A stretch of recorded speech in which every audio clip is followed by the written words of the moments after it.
नमस्कार दोस्तों। चलिए क्वेश्चन करते हैं। भक्ति आंदोलन भारतीय चिंताधारा का स्वाभाविक विकास है। यह कथन किसका है? तो यह कथन आचार्य हजारी प्रसाद द्विवेदी जी का है। दोस्तों, दूसरी परंपरा की खोज किस विधा की रचना है? तो दूसरी परंपरा की जो खोज है वह आलोचना विधा की रचना है। सूर्य की अंतिम किरण से सूर्य के पहले किरण तक किसकी रचना है दोस्तों? तो यह सुरेंद्र वर्मा की। इनके प्रमुख जो नाटक हैं द्रौपदी, द्रौपदी, नायक, विदूषक, खलनायक आदि आप देखें। नाटक के लिए रंगमंच होना चाहिए, रंगमंच के लिए नाटक नहीं। यह कथन किसका है दोस्तों? तो यह कथन जयशंकर प्रसाद जी का है। मध्य वर्ग की पारिवारिक समस्या को दर्शाने वाला नाटक है आधे अधूरे। आधे अधूरे कब आया था दोस्तों? 1969 में। और किसकी रचना है? सभी जानते हैं, मोहन राकेश की। अंधायुग कब की रचना है दोस्तों? 1955 की है। और धर्मवीर भारती जी की है। तमस 1973। भीष्म साहनी। देश विभाजन की त्रासदी किस उपन्यास में वर्णित है? तो देश विभाजन की जो त्रासदी है वो झूठा सच में है, जिसके दो भाग आए थे 1958 और 1960। पहला वतन और देश, दूसरा देश का भविष्य। निम्न में से मनोवैज्ञानिक उपन्यासकार किसे कहा जा सकता है? तो मनोवैज्ञानिक जो उपन्यासकार थे दोस्तों वो थे जैनेन्द्र को कहा जा सकता है। और निम्न में से दलित आत्मकथा नहीं है, वह है मेरी असफलताएं, जो कि गुलाब राय की है आत्मकथा। जबकि जो जूठन है वह ओम प्रकाश वाल्मीकि है। अपने अपने पिंजरे, ये नैमिषराय जी की है, मोहनदास नैमिषराय जी की। निम्न में से कौन रेखाचित्र विधा की रचना नहीं है? तो क्षण बोले कन मुस्काए रेखाचित्र, पुरानी स्मृतियाँ रेखाचित्र, और जो कठगुलाब है दोस्तों वह रेखाचित्र विधा नहीं है। रेखाएं बोल उठी भी देवेंद्र सत्यार्थी का है, तो ये यात्रा साहित्य हो सकता है दोस्तों। अल्मोड़े का बाजार किस विधा की रचना है? तो यह रिपोर्टाज विधा है। अर्ध कथानक किस विधा की रचना है? यह आत्मकथा है। निम्न में से किस पत्रिका से संबंधित साहित्यकार नहीं है? अच्छा, जो अर्ध कथानक रचना है दोस्तों, ये किसकी रचना है? तो यह बनारसी दास जैन की रचना और हिंदी साहित्य की पहली आत्मकथा है। निम्न में से किस पत्रिका से संबंधित साहित्यकार नहीं है? तो नया ज्ञानोदय रविंद्र कालिया से हैं, पहल ज्ञानरंजन से ही है, तद्भव अखिलेश से हैं। तो जो दस्तावेज हैं ये गलत है दोस्तों, ये गलत है। लक्ष्मीपुरा किस विधा की रचना है? तो लक्ष्मीपुरा रिपोर्टाज है, जो कि पहला रिपोर्टाज है, रूपाबु पत्रिका में छपा था। वांग्यार्थ पत्रिका कहाँ से प्रकाशित होती है? तो वांग्यार्थ कोलकाता से प्रकाशित होती है। अकाल पुरुष गांधी किसके जीवन किसने इस जीवनी की रचना की है? यह जो है गांधी जी की जीवनी पे है, और यह जो है जैनेन्द्र की रचना है दोस्तों। निम्न में से द्वंद्व समास बताइए। तो पाप और पुण्य में द्वंद्व समास है। निम्न में से कौन वर्णिक छंद है? तो वर्णिक छंद संवैया। परमानंद शब्द में कौन सा समास है? कर्मधारय। विभत्स रस का स्थायी भाव क्या होता है दोस्तों? जुगुप्सा। निम्न में से कौन अर्थालंकार है? तो रूपक अर्थालंकार है। वीर रस का स्थायी भाव जानते ही हैं हम, उत्साह। समरस थे जड़ या चेतन, सुंदर साकार बनाता, चेतनता एक विलसती, आनंद अखंड घनाता। इन पंक्तियों में कौन सा रस है दोस्तों? तो इन पंक्तियों में शांत रस है। और ये किसकी पंक्तियां हैं? यह जयशंकर प्रसाद जी की। पंचवटी शब्द में कौन सा समास है? तो द्विगु समास। बिनु पग चले सुते बिनु काना, इसमें कौन सा अलंकार है दोस्तों? तो इसमें असंगति अलंकार है। निम्न में से अर्ध स्वर कहलाता है, तो आप देख लीजिएगा। बिहारी हिंदी की बोली का नाम है, तो बिहारी हिंदी की जो बोली है वह है मगही। पश्चिमी हिंदी में कौन सी बोली है? तो कन्नौजी। जो मैथिली है वो बिहारी हिंदी की है, मगही बिहारी हिंदी की है, अवधी जो है पूर्वी हिंदी की है।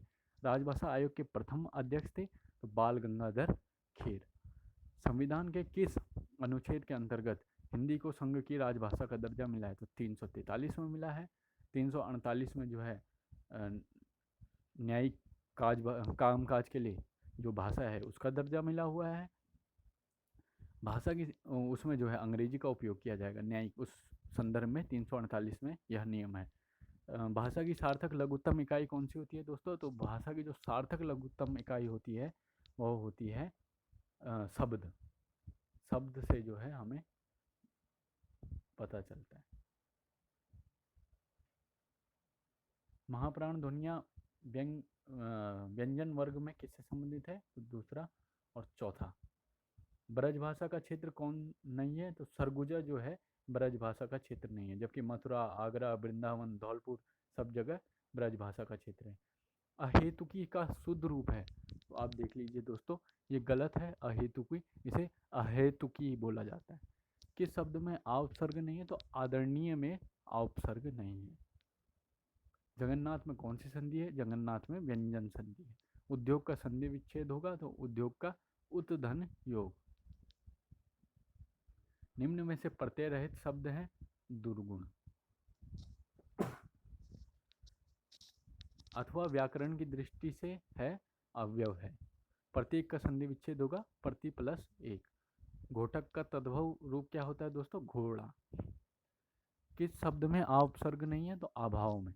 कौन देशज प्रत्यय का उदाहरण है? उच्चतर। अतीन्द्रिय शब्द का आशय है इंद्रियों का, इंद्रियों का स्वामी। स्वप्न का विलोम है जागरण।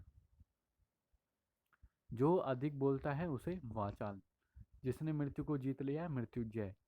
कलश का पर्याय कुंभकर्ण। चंद्रिका का पर्याय कौमुदी। जो शीघ्र ही किसी बात या युक्ति को सोच ले उसे क्या कहेंगे दोस्तों? उसे प्रत्युपन्नमति। उपजाऊ का विलोम है ऊसर। समस्त पृथ्वी से संबंध रखने वाला कहलाता है सार्वभौमिक या सर्वज्ञ, नहीं सार्वभौमिक। प्रत्यय रहित शब्द है अनुवाद। आर्द्र का विलोम शब्द क्या होता है दोस्तों? शुष्क। परुष शब्द का विलोम कोमल। कुटिल का विलोम ऋजु। न बहुत गर्म न बहुत ठंडा, समशीतोष्ण कहलाता है। अन्य मनस्क शब्द का आशय है जिसका मन किसी दूसरी ओर हो। आवाहन का विलोम है विसर्जन। जो मापा ना जा सके, इसका सही अर्थ क्या होता है दोस्तों? अपरिमेय। आसक्त का विलोम है विरक्त। हाँ, विरक्त। अपने मुंह मियाँ मिट्ठू यानी अपनी प्रशंसा स्वयं करना। ओछे की प्रीति बालू की भांति का क्या भाव है? अर्थात बालू की दीवार की भांति ओछे लोगों का प्रेम अस्थायी होता है। कढ़ाई से गिरा चूल्हे में आ पड़ा, अर्थात एक एक विपत्ति से छूटकर दूसरी में आ पड़ना।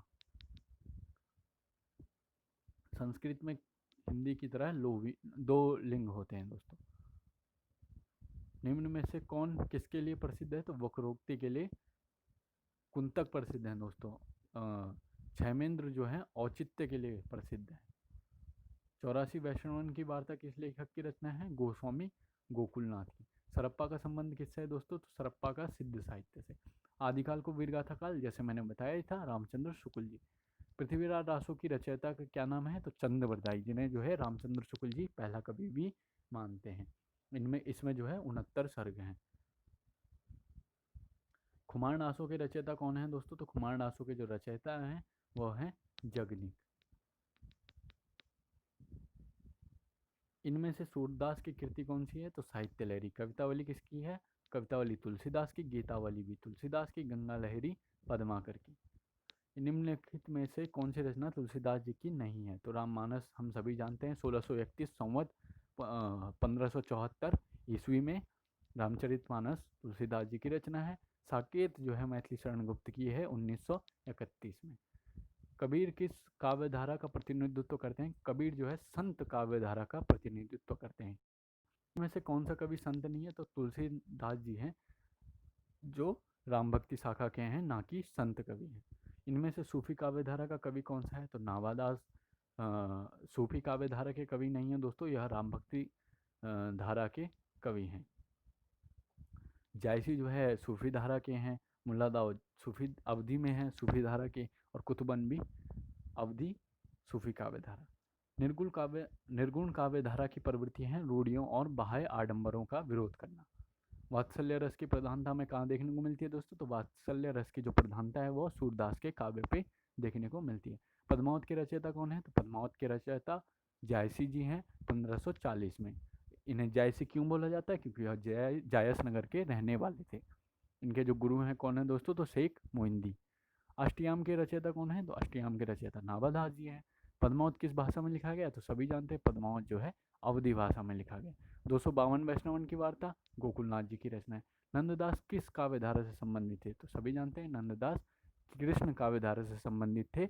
इनके बारे में एक प्रसिद्ध कथन है, और कवि गढ़िया नंददास जड़िया। रामचंद्र शुक्ल जी ने इनके बारे में ये पंक्ति हिंदी साहित्य के इतिहास में लिखी है। सूरसागर किस भाषा की कृति है? तो सूरसागर ब्रज भाषा की कृति है। इनमें से सूर की रचना कौन सी है? तो कौन सी नहीं है? तो रास पंचदाई जो है नंददास जी की रचना है। इनमें से कृष्ण भक्त कवि कौन सा नहीं है दोस्तों? तो इनमें से जो है तुलसीदास जी हैं, वो राम भक्ति धारा के प्रतिनिधि कवि। तुलसी की भक्ति का स्वरूप दास भाव का दोस्तों। इनमें से कौन सा ग्रंथ तुलसी द्वारा रचित नहीं है? तो रसमंजरी जो है तुलसीदास जी का नहीं है, रसमंजरी जो है नंददास जी का है। इनमें से कौन सा महाकाव्य अवधि में लिखा गया? तो रामचरितमानस अवधि में लिखा गया। कवि प्रिया की रचनाकार हम जानते हैं केशवदास, और जो ऊपर रामचंद्र का रचना है वो भी केशवदास की ही है। इनमें से जगन्नाथ दास रत्नाकर की कृति, तो जो जगन्नाथ दास रत्नाकर की कृति है वो है उद्धव शतक। रश्मिरथी किसकी है दोस्तों? तो रश्मिरथी राष्ट्रीय कवि दिनकर जी की रचना है। शिवराज भूषण के रचयिता का क्या नाम है? तो शिवराज भूषण के रचयिता का नाम है भूषण। महाकवि भूषण की रचना है दोस्तों, तो महाकवि भूषण की जो रचना है छत्रसाल दशक। रीतिकालीन कवियों की काव्य भाषा क्या थी? तो ब्रज भाषा थी। रीतिकाल के उस कवि का नाम बताइए जिसने वीर रस में भी कविता लिखी है, तो वो है भूषण। बिहारी सतसई किस भाषा का काव्य ग्रंथ है? तो बिहारी सतसई जो है ये हमें बिहारी सतसई ब्रज भाषा का भी उसमें हमें प्रयोग मिलता है। सुजान शब्द का प्रयोग किस कवि की कविता में सर्वाधिक हुआ है? तो घनानंद की कविताओं में सुजान शब्द का प्रयोग सर्वाधिक देखने को मिलता है। सुजान इनकी प्रेयसी का नाम था, और कई लोग सुजान इन्होंने सवैया जो है कृष्ण जी को सुजान कहकर संबोधित करके लिखे हैं। इनमें से कौन सा कवि रीति मुक्त नहीं है? तो केशवदास रीति मुक्त कवि नहीं है, ये रीतियों में बंधे हुए कवि थे। आलम बोधा ठाकुर घनानंद यह जो है रीतिकाल के प्रतिनिधित्व रीति मुक्त कवि हैं। रानी केतकी की कहानी के रचनाकार, तो रानी केतकी की कहानी के रचनाकार इंसा अल्लाह खान है। लल्लू लाल की रचना प्रेम सागर, सदा सुखलाल की सुख सागर, और लल्लू लाल जी और सदल मिश्र की जो रचना है नासी केथोपाख्यान। और लल्लू लाल जी और सदल मिश्र जी दोनों ही किससे जुड़े थे दोस्तों? फोर्ट विलियम कॉलेज से, मुंशी थे ये हिंदी भाषा के वहाँ पे। इनमें से सदल मिश्र की रचना कौन सी है? तो जो नासिक केतोपाख्यान है यह सदल मिश्र की रचना है। सत्यार्थ प्रकाश के लेखक का नाम हम जानते हैं दयानंद सरस्वती जी। इनमें से कौन सा नाटक भारतेंदु जी का नहीं है? तो भारतेंदु जी का भारत दुर्दशा है, नील देवी भी उन्हीं का है। लेकिन जो रणधीर प्रेम मोहिनी है यह इनका नाटक नहीं है। हिंदी समालोचना के सूत्रपात के लिए भारतेंदु युग की कौन सी पत्रिका उल्लेखनीय है? तो आनंद कादम्बिनी जो है हिंदी समालोचना के लिए, जिसके जो संपादक हैं बालकृष्ण भट्ट। ब्राह्मण पत्रिका कौन थे? तो ब्राह्मण पत्रिका के प्रताप नारायण मिश्र। हिंदी की पहली कहानी कौन सी है? तो पहली कहानी लेखिका कौन सी है दोस्तों? तो बंग महिला है। वैसे पहली कहानी कौन सी मानी जाती है? तो इंदुमती मानी जाती है शुक्ल जी के अनुसार।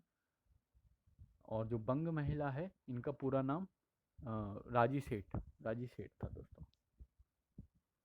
इनमें से कौन सी भारतेंदु जी की रचना नहीं है? तो पद्मावती जो है भारतेंदु जी की रचना नहीं है। जबकि बादशाह दर्पण, विश्वमोक्षधम, वैदिकी हिंसा न बहुत, ये सभी भारतेंदु जी की रचना है। इनमें से सरस्वती पत्रिका के संपादक का नाम बताइए। तो महावीर प्रसाद द्विवेदी जी ने सरस्वती पत्रिका का संपादन 1903 में संभाला था कार्यभार, तो ये वाला सही है। इनमें से कौन सा जोड़ी सही है? महादेवी वर्मा निहार बिल्कुल सही है।